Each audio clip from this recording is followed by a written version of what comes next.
It was the morning of August 6th, 1945, when the Japanese city of Hiroshima was struck by an atomic bomb dropped by an American B-29 bomber. Around 80,000 people were immediately killed by the explosion. Tens of thousands more lives would later be claimed by radiation exposure, and 50,000 Koreans fell victim to the bombing, including some 30,000 killed, according to the Korea Atomic Bombs Victim Association. And now, for the first time ever, the leaders of South Korea and Japan have gathered at Hiroshima Peace Memorial Park to pay tribute to those Korean victims. A cenotaph was erected there in 1970 with the help of funds provided by Korean residents in Japan.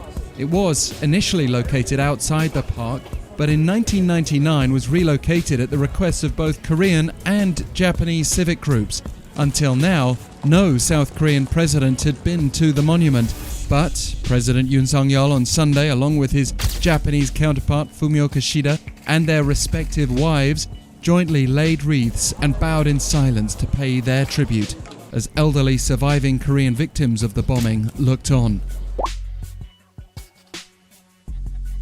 오늘 우리가 함께 참배한 것은 한국인 원폭 피해자에 대해 추모의 뜻을 전함과 동시에 평화로운 미래를 준비하기 위한 우리 총리님의 용기 있는 행동으로 기억될 것입니다. 両国の関係においてまた世界の平和を祈る上において大変重要なことであったと感じています。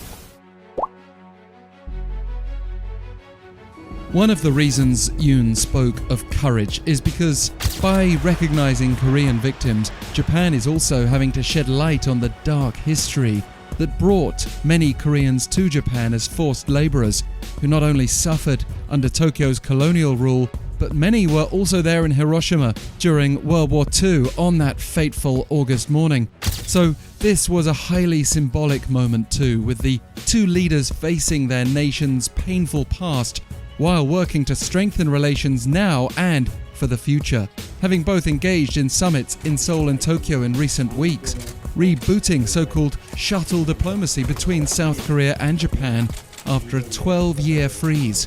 While in Seoul, Kishida said his heart aches to think of forced labor victims, with Yoon saying that remark resonated greatly with the South Korean people.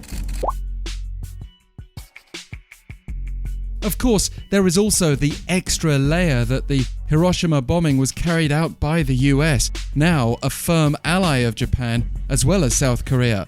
And American President Joe Biden was also in Hiroshima for the latest G7 summit. Among a flurry of meetings on the sidelines, Yoon and Kishida held their third one-on-one meeting in 2 months. And to add a further geopolitical dimension, Yoon also met with Ukrainian President Volodymyr Zelensky for the first time Sunday, as Zelensky rallies global support for his country's fight against Russian invasion, but also amid Seoul's reluctance to send lethal weapons to Ukraine beyond the humanitarian aid it's already been providing.